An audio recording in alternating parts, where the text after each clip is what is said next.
Ladies and gentlemen, welcome back to another video. Today we'll be reviewing the best K-pop comebacks in October. Now, this month was similar to September in that it was run-of-the-mill for the most part, with some occasional highlights, which we'll get to in just 1 second. But before we do, make sure you subscribe to the channel and ring that notification bell so you never miss an upload. Alright, without further ado, let's go.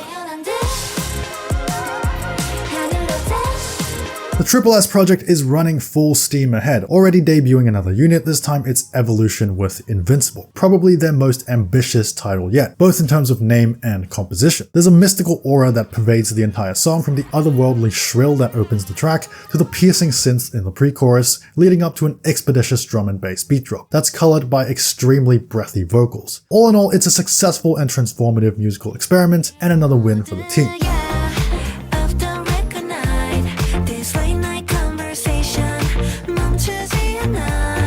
Baddie was a tremendous disappointment, but I came around to that song eventually, and now I can definitely enjoy it as a guilty pleasure of sorts. Meanwhile, Off the Record takes a far less divisive approach, opting for pleasant instead of prickly, and going from combative to comfortable. I just want to say this is genuinely one of the most gorgeous MVs I have seen in some time. It's so artfully produced and exudes that kind of warm, fuzzy feeling, which is exactly what the song does as well. It's nothing like the grandiose set pieces of After Like or I Am, but it's not trying to be. Instead, it takes on a far more subdued quality, and it works very well in that regard, chugging along with the group's distinct charm. I enjoyed this single a lot, perhaps too much. It was my most streamed track of the month after all, and part of that can be attributed to the songwriting, which really resonated with me. And while Off the Record doesn't occupy a spot in the upper echelons of IVE's discography, it remains a delightful experience to remember.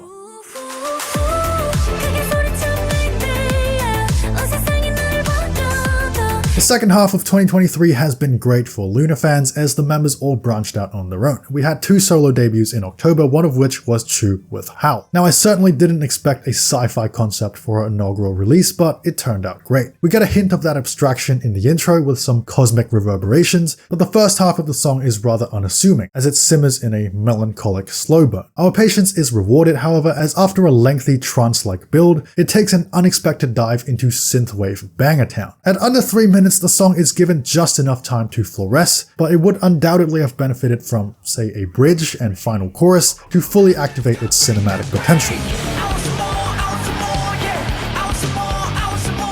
Xdinary heroes on a best comebacks list? Is this real life right now? Jokes aside, this is more like it, guys. It's amazing to hear them finally pull out all the stops and give this genre the rip-roaring energy it deserves. No grating hooks or silly sound effects, just a good old-fashioned grunge track that hits you over the head like a ton of bricks. I particularly like the rough and ready timbre of the guitar. There's a kind of unrelenting ferocity to the instrumentation, which I admire. Altogether, this is a stride in the right direction, with a solid EP to boot. Bravo, Xdinary heroes.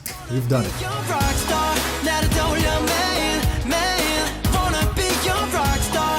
Chang from Boys Planet has made his solo debut with 2 title tracks, one of them being Rockstar, which is ironically a New Jack Swing song. It's executed very by the book, characterized with the signature militant percussion and buttery smooth, free-flowing melodies. It's endlessly agreeable, an outcome that's all but guaranteed if you go down this route, at least with me because I'm very biased towards this sound.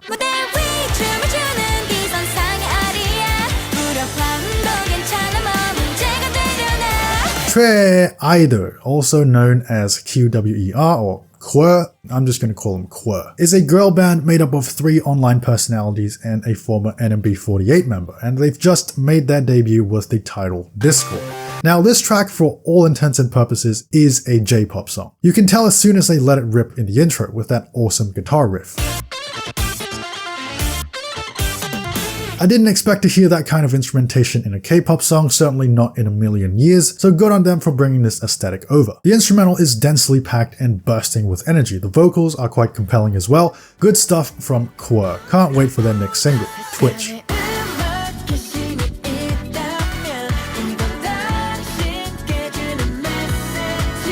God of Music sees 17 temper their hard edge for the first time in a while, delivering a buoyant mood lifter, just like old times. Besides February's fighting, I don't think we've heard them sound this happy in a while, and the bright vibe is fitting given the song's wholesome message, an ode to the universal appeal of music and its ability to transcend cultural boundaries. It's not quite the sharpest set of melodies we've heard from them, but they're still reasonably effective, and the production is fantastic in my opinion. It's great to have the 17 back.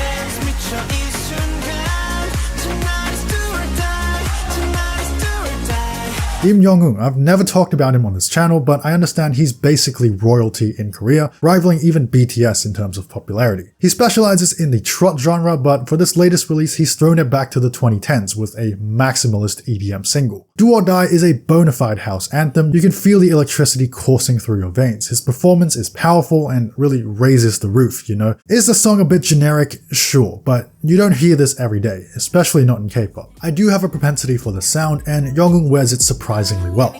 Good stuff.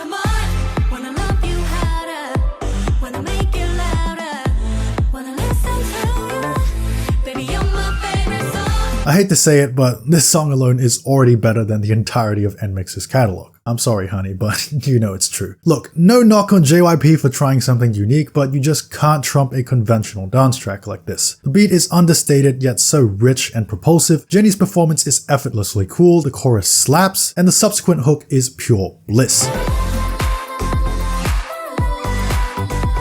I'm not quite sure what purpose Aminé's verse serves. It lasts like 15 seconds and doesn't bring much to the table. Could easily have done without it, but regardless, this is a promising start to Jini's solo career, and she is definitely one to watch.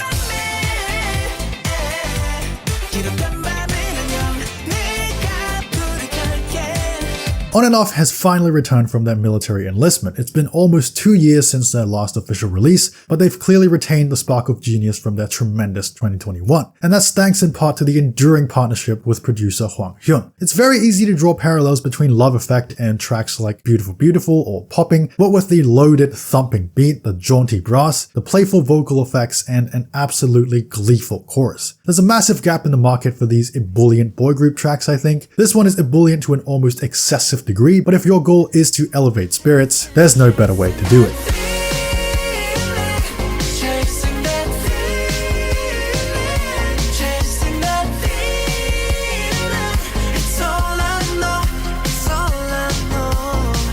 I liked it on first listen, but now I love it. I am very easy to please. Just slap the retro label on any song and I will happily bestow it the honor of top track. Genre bias aside, Chasing That Feeling thrives on a brooding, almost ominous atmosphere. The melody is super effective, cascading in a steady stream, and the eventual release of tension is incredibly satisfying, topped off with a Take On Me-esque synth riff.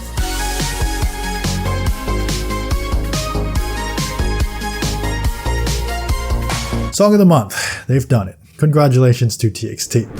That is it. Let me know what your favorite song of October was. If you enjoyed this video, make sure to hit like and subscribe to the channel for more great content. Thanks for watching, and I'll see you later.